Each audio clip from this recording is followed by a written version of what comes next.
하나님의 말씀은 에스더 8장 1절부터 10절 말씀입니다. 구약 성경 756쪽에 있습니다. 우리 함께 읽겠습니다. 그날 아하수에로 왕이 유다인의 대적 하만의 집을 왕후 에스더에게 주니라. 에스더가 모르드게는 자기에게 어떻게 관계됨을 왕께 아뢰었으므로 모르드게가 왕 앞에 나오니 왕이 하만에게서 거둔 반지를 빼어 모르드게에게 준지라. 에스더가 모르드게에게 하만의 집을 관리하게 하니라.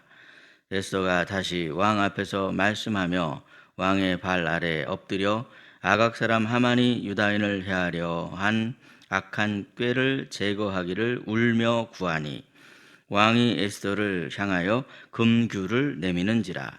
에스더가 일어나 왕 앞에 서서 이르되 왕이 만일 즐거워하시며 내가 왕의 목전에 은혜를 입었고 또 왕이 이 일을 좋게 여기시며 나를 좋게 보실진대 조서를 내리사 아각 사람 함무다다의 아들 하만이 왕의 각 지방에 있는 유대인을 진멸하려고 꾀하고 쓴 조서를 철회하소서. 내가 어찌 내 민족이 화당함을 참아보며 내 친척의 멸망함을 참아보리이까 하니 아하수에로 왕이 왕후 에스더와 유다인 모르드게에게 이르되 하만이 유다인을 살해하려고 함으로 나무에 매달렸고 내가 그 집을 에스더에게 주었으니 너희는 왕의 명의로 유다인에게 조서를 뜻대로 쓰고 왕의 반지로 인을 칠지어다.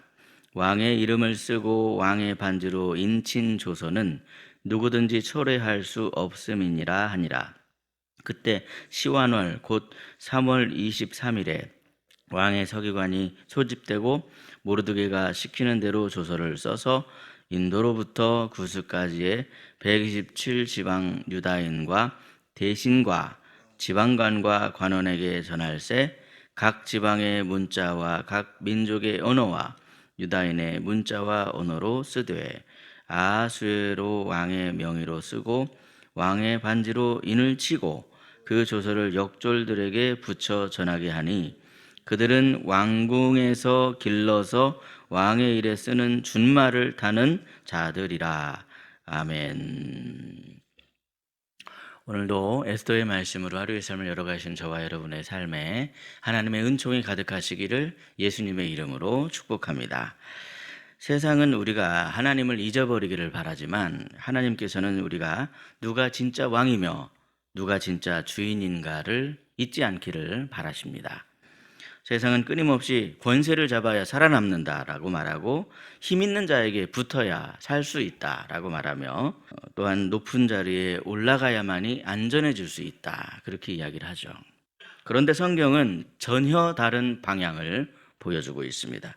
진짜 권세는 위로부터 오는 것이며 하나님께서 주시는 것임을 우리에게 가르쳐 주십니다. 오늘 본문 에스더 8장을 통해서 우리는 권세를 옮겨주시는 하나님의 섭리와 하나님의 사람이 그 권세를 어떻게 사용해야 하는가 그 점을 깨달을 수 있습니다. 1절 말씀을 보시면 하만의 집이 통째로 에스더에게 넘어갑니다. 본문에서 그려지는 장면은 단순히 자산의 이동에 관한 것을 지금 이야기하는 것이 아닙니다. 진짜 권세가 누구에게 있는가 그것을 지금 결정적으로 말씀해 주시는 것이죠. 전날 밤까지는 왕의 측근으로 절대 권력을 휘두르고 있었던 하만에게 그 권력이 있는 것처럼 보였습니다. 그런데 하룻밤 사이에 하만은 교수대에서 죽임을 당했고 그 집은 에스더의 손으로 넘어갔습니다. 왕의 인장 반지도 지금 마찬가지입니다. 그 반지가 결국 모르드게에게로 넘어갔습니다. 불과 며칠 전까지만 해도 성문 앞에 서서 왕궁에도 들어가지 못했던 그런 사람이 이제는 왕의 결정권을 상징하는 그러한 반지를 끼고 있는 모습입니다. 생각해 보시면 이런 일들이 사람의 계획으로 가능한 일이 아니죠. 하나님의 섭리이며 우리 하나님의 보이지 않는 손길이 일하신 결과이로구나 하는 것을 알 수 있습니다. 물론 이러한 하나님의 섭리를 아무나 깨달을 수 있는 것은 아닙니다. 믿음이 없이는 볼 수 없고 알 수 없으며 깨달을 수가 없습니다. 그렇다면 여러분 우리는 어떻습니까? 지금 내가 있는 자리와 내 영향력과 내 말 한마디의 무게가 누구에게로부터 나온 것인가? 그것을 깨닫고 있으십니까? 사랑하는 여러분, 우리는 진짜 권세가 하나님께로부터 온다는 그러한 사실을 잊지 말아야 합니다. 그분이 옮기시면 하루아침에도 모든 것이 다 바뀌어진다 하는 것을 기억하시고, 하나님을 나의 왕 나의 주로 고백하시는 믿음의 성도가 되시기를 예수님의 이름으로 축복합니다. 그런데 둘째로, 우리는 어떤 권세가 나에게 주어졌을 때 그때가 더 중요하다는 사실을 아셔야 됩니다. 이제 에스더는 왕으로서 하만의 집도 얻었겠다, 심지어 모르드게까지도 왕의 오른팔로 등극을 했겠다, 이쯤 되면 다 됐네, 나는 살았네, 이런 생각을 하면서 안주하려 하는 그런 모습을 보일 때가 참 많습니다. 그런데 에스더는 여기서 그냥 안주하려 하지 않았습니다. 본문 3절 말씀인데, 우리 3절 말씀 함께 읽겠습니다.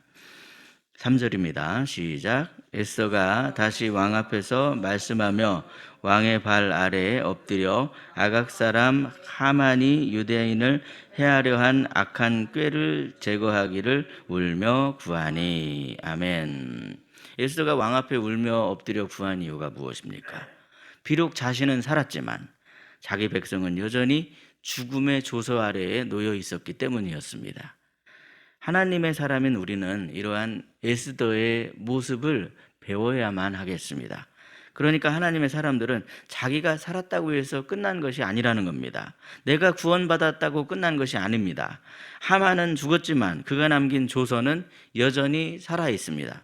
법은 바뀌지 않았습니다. 죽음의 명령은 철회되지 않았습니다. 그러면 여러분, 우리는 어떻습니까? 오늘날 우리의 주변을 한번 돌아보시기 바랍니다. 복음을 믿지 못한 채 여전히 죽음의 조서 아래에 살아가고 있는 사람들이 얼마나 많은지 모릅니다. 겉으로는 멀쩡해 보여도 그 내면을 바라보면 고통 속에 있고 하나님 없는 절망 가운데 있는 그런 분들이 있더라는 것이죠. 그렇다면 여러분, 우리는 과연 에스더처럼 하나님께 그들을 위해서 울며 구하고 있습니까? 내 가정, 내 친구, 내 동료, 예수를 모르고 살아가는 그런 사람들을 위해서 어떻게든 살게 해달라, 그렇게 하나님께 구하고 있느냐 하는 그런 말씀입니다. 제가 아는 어떤 성도님은 아들이 날마다 울면서 기도하고 있다는 며느리의 말에 마침내 종교를 바꾸고 교회를 다니게 되었다, 그렇게 고백하는 성도님을 제가 알고 있습니다. 여러분, 우리는요, 내가 예수 믿고 구원받아 생명을 얻게 된 것으로 그것이 다 끝난 거라고 생각해서는 안 됩니다. 에스더처럼 하나님께 울며 구하심으로 다른 사람들도 구하는 생명의 역사를 나타내는 저와 여러분이 되시기를 예수님의 이름으로 축복합니다. 셋째로, 하나님의 권세는 죽음의 조서까지도 완전히 덮어버리시는 그러한 권세입니다. 이어지는 말씀을 보시면 왕은 에스더의 간구를 듣고 모르드게와 에스더에게 이렇게 말하죠. 기존의 조서를 철회하는 방법은 없으니 너희의 이름으로 새로운 조서를 써라, 그렇게 말을 하는데, 우리 본문 8절 말씀입니다. 8절 말씀 함께 읽겠습니다. 시작. 너희는 왕의 명의로 유다인에게 조사를 뜻대로 쓰고 왕의 반지로 인을 칠지어다. 왕의 이름을 쓰고 왕의 반지로 인친 조서는 누구든지 철회할 수 없음이니라 하니라. 아멘. 본문 8절의 말씀은 한마디로 권세의 위임에 관한 그런 말씀입니다. 그러니까 본문의 말씀에서 왕은 자신의 이름과 자신의 인장을 모르드게와 에스더에게 맡김으로 자신이 지닌 가장 강력한 수단을 모르드게와 에스더에게 위임해주고 있는 그런 모습입니다. 이에 모르드게는 이제 새로운 조서를 쓰는데 그 내용은 이제 11절 이하의 말씀에 나오고 있지만 핵심은 그것입니다. 유다인은 이제 스스로를 방어할 수 있으며 자신과 가족과 재산을 스스로 지킬 수 있다. 죽음의 조서 위에 지금 생명의 조서가 덮이고 있는 결정적인 장면입니다. 여러분, 본문의 말씀은 예수 그리스도의 복음을 계시해 주시는 복음의 그림자입니다. 사탄은 우리를 정죄했습니다. 율법은 죄인은 다 죽어야 된다, 그렇게 명령하고 있죠. 그리고 그 조서는 여전히 사람들에게 유효한 상황입니다. 그런데 그러한 상황에서 우리에게 예수 그리스도께서 오셨습니다. 예수 그리스도께서 우리를 덮어주셨습니다. 우리에게 오신 예수님께서는 십자가에서 죽으시고 부활하심으로 우리를 살리기 위한 새로운 조서를 써주셨습니다. 그래서 로마서 8장 1절 말씀에 보시면 그러므로 이제 그리스도 예수 안에 있는 자에게는 결코 정죄함이 없나니 그렇게 말씀하고 있습니다. 새로운 복음의 조서, 새로운 생명의 조서가 우리를 덮으셨더라는 사실입니다. 우리는 새로운 복음의 조서를, 그것이 우리를 덮으셨다는 그 사실을 아직도 모르는 사람들, 아직도 그것을 알아야만 하는 그런 사람들을 위해서 그 복음을 세상에 널리 전해야만 하는 그런 사람들입니다. 사랑하는 여러분, 우리는 이 세상에 두 가지 전혀 다른 방향의 권세가 있다는 사실을 알게 됩니다. 한쪽 방향은 하만처럼 자기의 이름만을 높이려는 권세입니다. 다른 쪽 방향은 모르드게처럼 하나님의 백성을 살리기 위한 권세입니다. 그렇다면 여러분, 우리가 추구하는 권세는 어떤 권세여만 하겠습니까? 하나님께서는 우리에게도 예수의 이름이라고 하는 그런 권세를 주셨습니다. 그 권세로 우리는 기도합니다. 그 권세로 우리는 선포합니다. 그 권세로 우리는 사람을 살립니다. 오늘 하루 우리가 가진 말 한마디, 기도 한마디가 누군가를 살리는 권세가 있다 하는 사실을 믿으시고 하나님의 백성을 살리는 권세를 추구하시는 저와 여러분이 되시기를, 그래서 그 권세를 가지고 그 권세를 마음껏 누리며 기도하며 하나님께 부르짖으며 믿음으로 승리의 길을 걸어가는 저와 여러분이 되시기를 예수님의 이름으로 축복합니다. 기도하겠습니다. 하나님 아버지, 우리는 보이지 아니하시는 하나님이 모든 권세를 옮기시고 결정하시는 분이다 하는 사실을 믿습니다. 모든 것이 하나님의 손에 있음을 저희들이 깨닫고 기억할 수 있는 믿음이 되게 하시고, 우리에게 주신 말씀과 우리에게 주어진 시간과 또한 우리가 할 수 있는 그러한 기도의 능력과 우리가 있는 삶의 자리에서 하나님의 뜻이 이루어질 수 있도록 주께서 역사해 주시옵소서. 오늘도 저희들이 예수 그리스도의 이름으로 죽어가는 영혼을 살리는 그러한 하루가 될 수 있도록 인도하여 주시옵소서. 오늘은 희락교회 전도팀이 전도하는 날입니다. 우리에게 예수 그리스도의 이름을 주시고 그 권세를 주셨으니 그 권세로 말미암아 기도하며 그 권세로 말미암아 복음을 선포하며 그 권세로 말미암아 사람을 살리는 희락교회가 되게 하여 주시옵소서. 이 시간 육신의 질고와 마음의 상처로 고통당하는 이들을 위해서 기도합니다. 날씨가 갑자기 새벽에는 추워지고 낮에는 또 따뜻해져서 일교차가 있습니다.